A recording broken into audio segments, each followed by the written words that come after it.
Great. Hello, out there in Zinfandel world. I'm Randy Caparoso. I'm Mike McCay.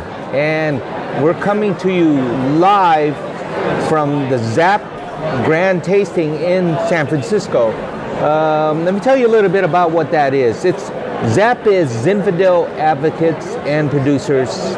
It was an organization that was started of growers, winemakers, and Zinfandel lovers back in 1991.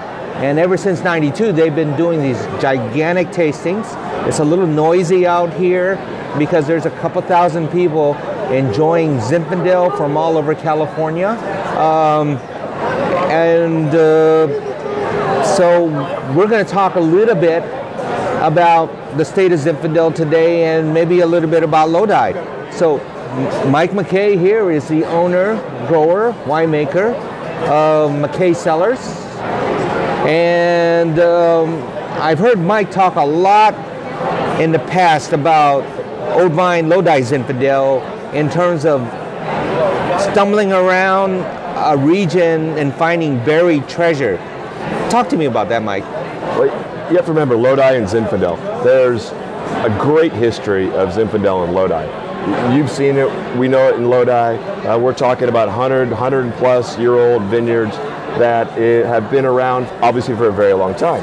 What's really cool about it is Lodi has a history of growing about 25% of the wine grapes in the state of California. We also grow more Zinfandel than any other place in California. And there's 4th, 5th generation farming families that have these beautiful vineyards that have gone to some big producers for decades. And all of a sudden you're getting a little bit of a new generation, that 4th, 5th generation farmer who would like to see their vines produced and made on their own. And it's been a great time in the last 10 years to find these little hidden gems. You talk about being an archaeologist and running around and finding these little treasures in the ground. And I actually have a vineyard that I picked up this past year. It was planted by Ernie Spaker. We're just starting to produce the Zinfandel from there, over on the west side of town. So Lodi is just a beautiful place to be in the Zinfandel world right now. Well, so you've been making McCay Zinfandel for what, about 10 years? Yes. And I assume maybe you started with 1 or 2 vineyards. And how many single vineyards bottlings do you produce nowadays? Currently, I'm a Zin head. I've got 8 different releases or current releases of Zinfandel that are all vineyard designated. They're 100% from those vineyards, all native fermentation. They are a true representation of these historic heritage vineyards that are all over Lodi. And from east side, west side, we have in the Lodi AVA 7 different sub-AVAs, and they're spattered all around all those sub-AVAs. But most of these Old Vine Zinfandels are found in just one AVA, though, right around the town of Lodi. Which is the McCullamy River. AVA, McCullamy River AVA. And why is that? If you look at the topography of Lodi, you have to know, you talk about topography in Lodi. Are we big hills? Are we flat? We are more on the flat side, but we have a very divergent climate for Zinfandel. Our climate during the summer, we'll see in the middle of summer, beautiful, spectacular heat. By that I mean, low, mid 90s, but we cool off at night. Right. Our average temperature in the evening is 57 degrees, so very divergent, which Zinfandel absolutely loves. When you think about Old Lodi and you think about the McCullamy River, i.e. McCullamy River AVA, it goes right through that sub-appellation, and you get a lot of sandy soils right there. There's no phylloxera, nematode problems. So you have these vineyards that are 80, 90, 100 years old that have been obviously around for decades and survived and done very well. So because of that soil profile, because of the coolness, because of the weather patterns through there, Zinfandel absolutely thrives. And the McCullamy River is characterized by that sandy soil. Yes. And that's why, therefore, you find the oldest vineyards there. There's a few Zinfandel vineyards in the Clemens Hills. They're a little hillier, but they're also found only where there's those sandy pockets. So I think one of the interesting things about Lodi is that for many years up until today, they have never had to grow Zinfandel on grafted rootstocks. They can just grow on their own taproot. Tell me about the taproot. You just you just pulled out a vine just the other day, I saw. And I've had a wild, crazy idea for a number of years. I've always wanted to dig out an old vine. One of our estate vineyards, Lot 13, was planted in 1915.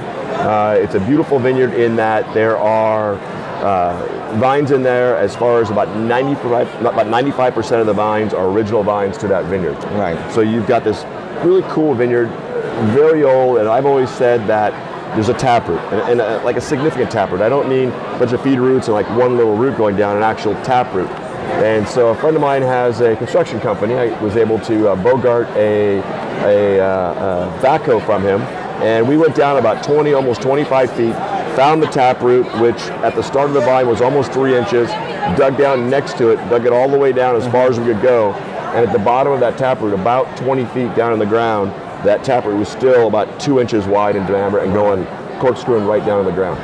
Right. Well, you know, the vine had over 100 years to develop that root system, but I have a feeling you could have dug another 30 feet and just still found that sand. At some point in time, when you look at a vine and the structure under the earth, you're going to find a feeder root system where it's really pulling all of its moisture from.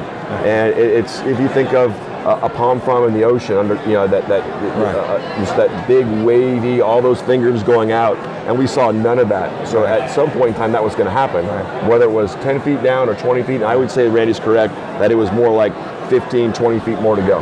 So if you're wondering why Lodi is different, that is a big difference. There isn't another region where you're going 30, 40, 50 feet deep where it's all sandy loam. And what I mean by that, there's no rocks. There's not even a little bit of gravel. You can't pick one up and kill somebody with it because it doesn't exist. It's a very unusual region.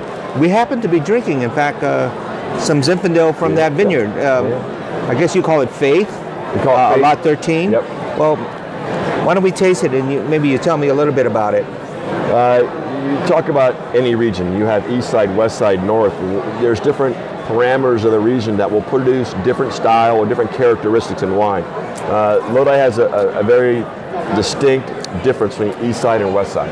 West side of Lodi gets heavier wines, earthier blackberry, black cherry, tobacco, cola. Definitely wines on the west side that are bigger and bolder. Lot 13's on the east side of Lodi, and you get more perfume, more elegant. I say sexy, red, racy style Zinfandels.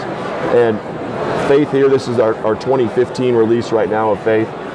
It is a very bright, sassy, red cherry style, very aromatic style Zinfandel. Very, I call it lean, but with characteristic to it. Well, folks, I can tell you that it might be young, but it is extremely fragrant, and all I get, it really is, you know, this sweet black cherry perfume, and you know, you get a little floral notes. You also get some interesting spice notes to it. A little touch of ginger, a little touch of black pepper, and that's pretty distinctive of this vineyard, isn't it, Mike? It is. We actually here at Zap, we're pouring about 6 different Zinfandels at the table.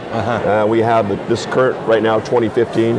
We also have the 2013 release, and they're very similar, but there's vintage variation. Right. But what we're talking about though is Mike might make about 8 different Zinfandels, but this is the only one that's extremely flowery. He'll make another one that's maybe more on the loamy, earthy side. He'll make another one that has sort of mixtures of blackberry and raspberry. This one is all red berry. And, well, I guess that's the reason why you do single vineyards in the first place, so you can let each individual vineyard express itself. Well, we talked about in the beginning. We talked about, you know, these hidden gems around Lodi, the archaeological finds. So exactly, why would I want to have a couple of different Zins be exactly the same? I always wanted to be different. So my goal is always to find these expressive vineyards that are true to the sense of place, to the age of the vines, to the age of the soil, to just that sense of place. And hopefully the wine has some special characteristics. Now, this is planted in 1915, by the way, correct. Right? So that makes it 102 years old. I think 103, right? 2018 now. It's 2018. So 102 and a half. There we go. Whatever. But here's the thing, right? This is an example of a wine that 10 years ago the world would never taste, because this would be farmed by the farmer, and then just sold his grapes, go into some gigantic vat taller than this ceiling, and make something called whatever. And that's, I think when you see the artisanal movement you've seen in Lodi in the last 10, 12, 15 years, there's been a few producers that are on the small side that have been banging the drum for a lot longer, but there's been a nice movement in the last 10, 15 years of artisanal producers that are finding these hidden gems, that are exposing the world to these wonderful Zinfandels. And you really, if you think about other regions around California, most of these have probably been explored. It's hard to find that new vineyard. Lodi's a plethora of new vineyards to be discovered. So it's really kind of a cool place right now. A very cool place. So you brought another bottle, and this one is called Lodi Native, but it's also from the same vineyard called Lot 13, and it's the same vintage. Why don't we talk about the differences here? Down the hatch, Mike, because I'm way Cheers. ahead of you. Cheers.